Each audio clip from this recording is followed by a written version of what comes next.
Perkenalkan, saya Rihadatul Aisa dari kelas 1A Ekonomi Syariah.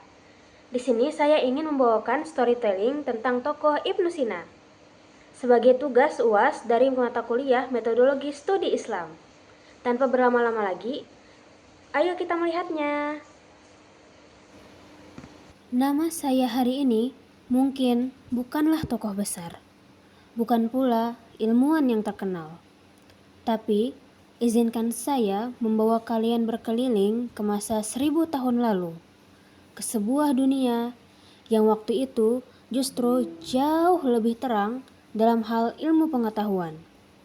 Di dunia itu, lahirlah seorang anak kecil yang nantinya dikenal seluruh dunia sebagai Prince of Physicians, sang pangeran para dokter. Namanya adalah Ibnu Sina.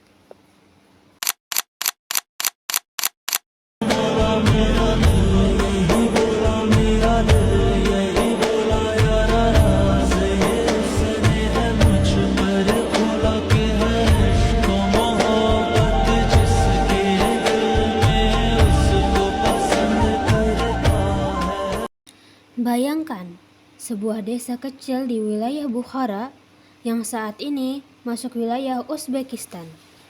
Tahun sekitar 980 Masehi. Lahir seorang anak laki-laki bernama Abu Ali Hussein Ibnu Abdullah Ibnu Sina. Ayahnya seorang cendekiawan, ibunya perempuan yang sangat cerdas. Sejak kecil, Ibnu Sina tumbuh dalam rumah yang penuh diskusi, penuh buku, dan penuh rasa ingin tahu. Anak kecil ini bahkan sudah menghafal Al-Quran saat usianya belum genap 10 tahun. Ibnu Sina bukan tipikal anak biasa. Ia seperti punya lapar yang tidak pernah kenyang, yaitu lapar akan ilmu. Baru berusia belasan tahun, ia sudah mempelajari matematika, astronomi, fikih, filsafat, hingga logika. Guru-gurunya kagum. Banyak dari mereka bahkan kehabisan materi karena Ibnu Sina selalu mencari hal yang lebih sulit untuk ditanyakan. Di usia 16 tahun, ketika banyak anak sebayanya masih bermain atau belajar dasar-dasar ilmu, Ibnu Sina sudah mendalami kedokteran. Dan yang menarik, ia tidak belajar kedokteran dari membaca teori saja. Ia mengobati pasien langsung, dan yang mengejutkan, ia berhasil menyembuhkan pasien-pasien yang orang lain anggap sulit disembuhkan. Karena kecerdasannya itulah, kerajaan Samanid mengundangnya untuk mengobati raja yang sedang sakit. Setelah sembuh, sebagai bentuk penghargaan, Ibnu Sina mendapatkan akses ke perpustakaan istana yang menjadi salah satu yang terbesar di dunia saat itu. Di sanalah jiwanya meledak.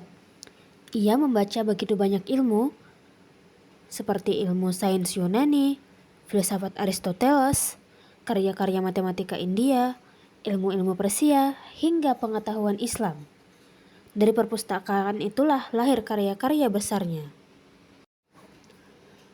Karya-karya Ibnu Sina.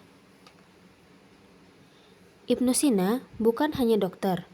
Ia seorang filsuf, ilmuwan, ahli matematika, bahkan ahli musik dan psikologi. Di antara banyak karyanya, ada dua yang paling terkenal, yaitu yang pertama, Al-Qanun fi al-Tibb, The Canon of Medicine, buku kedokteran terbesar yang pernah ditulis pada zamannya. Selama hampir 600 tahun, buku ini menjadi rujukan utama di universitas-universitas Eropa dan dunia Islam. Kemudian, yang kedua, Kitab Al-Shifa, The Book of Healing.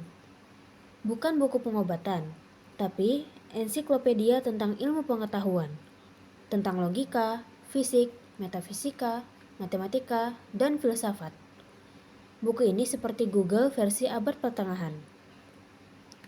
Selain itu, ia juga menulis lebih dari 450 karya.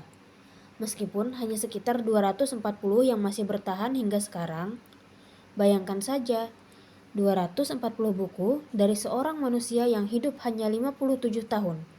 Itu berarti rata-rata dia menulis satu buku setiap 2-3 bulan saja. Masya Allah. Ibnu Sina hidup di masa keemasan Islam, yaitu masa ketika ilmu dan agama tidak saling dipertentangkan. Justru keduanya saling menguatkan.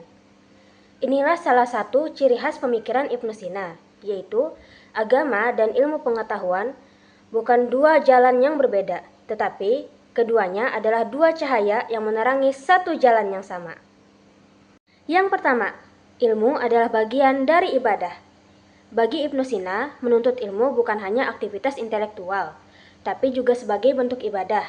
Karena semakin dalam seseorang memahami alam, maka semakin dekat pula ia dengan Sang Pencipta.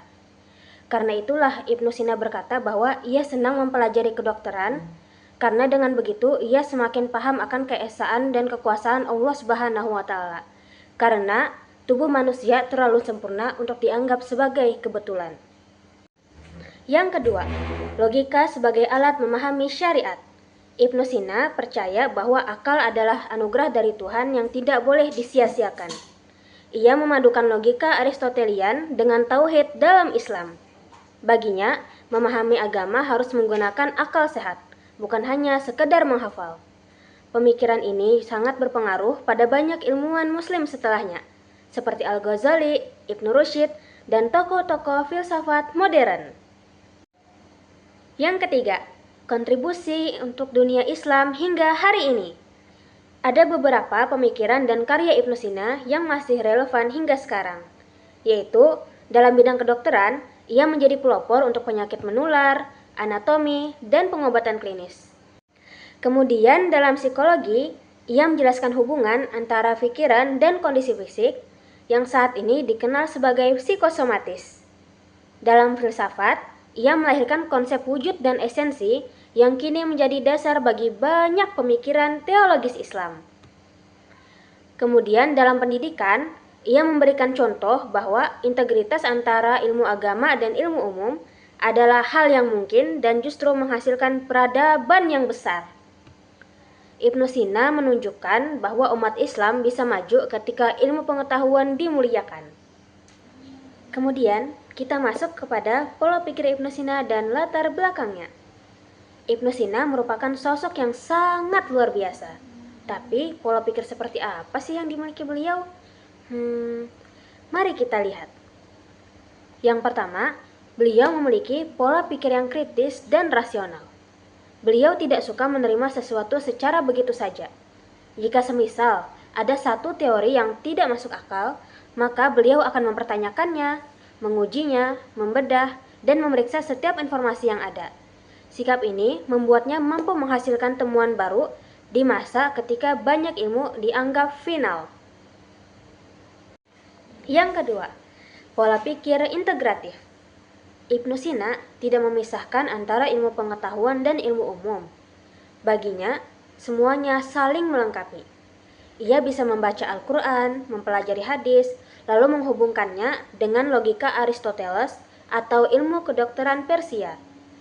Pola pikir campuran inilah yang membuat pemikirannya kaya dan tidak kaku. Yang ketiga, pola pikir eksploratif. Ibnu Sina selalu ingin tahu. Jika ia menemukan masalah yang tidak bisa ia pecahkan, ia tidak tidur.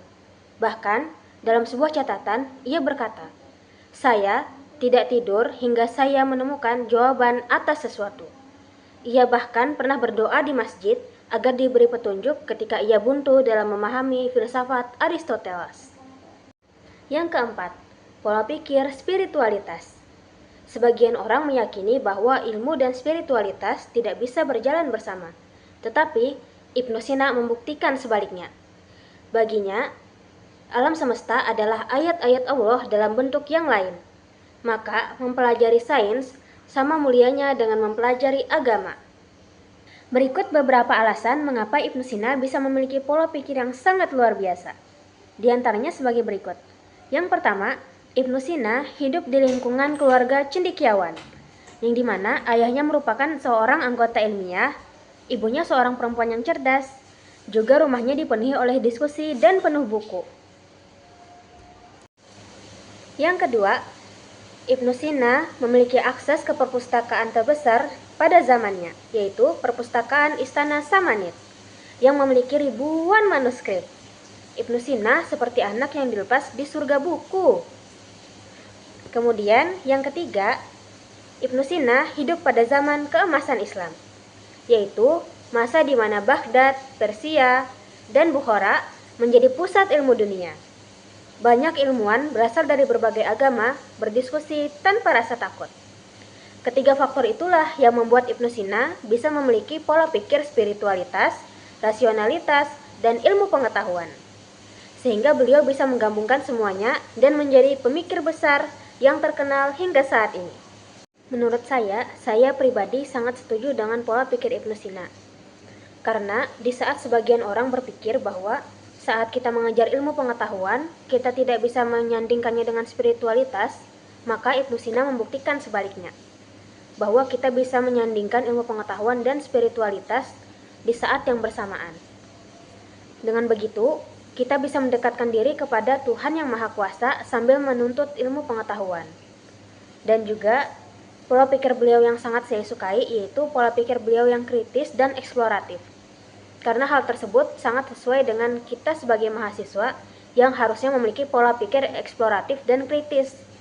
Contohnya ketika kita menerima suatu informasi, kita tidak boleh langsung menerimanya begitu saja, tetapi kita harus memastikan apakah informasi tersebut benar atau salah. Dan kita harus berpikir kritis agar nantinya kita tidak terjebak dengan informasi yang salah tersebut. Sekian dari saya. Dan mungkin jika ada hal yang bisa kita ambil dari Ibnu Sina, saya rasa itu adalah kecintaannya kepada ilmu pengetahuan yang menjadi kunci peradaban. Dari Ibnu Sina kita bisa belajar bahwa seorang anak kecil yang berasal dari sebuah desa kecil di pinggiran bisa menjadi ilmuwan yang namanya dikenal ribuan tahun selama ia mau belajar, bertanya, dan tidak berhenti mencari jawaban.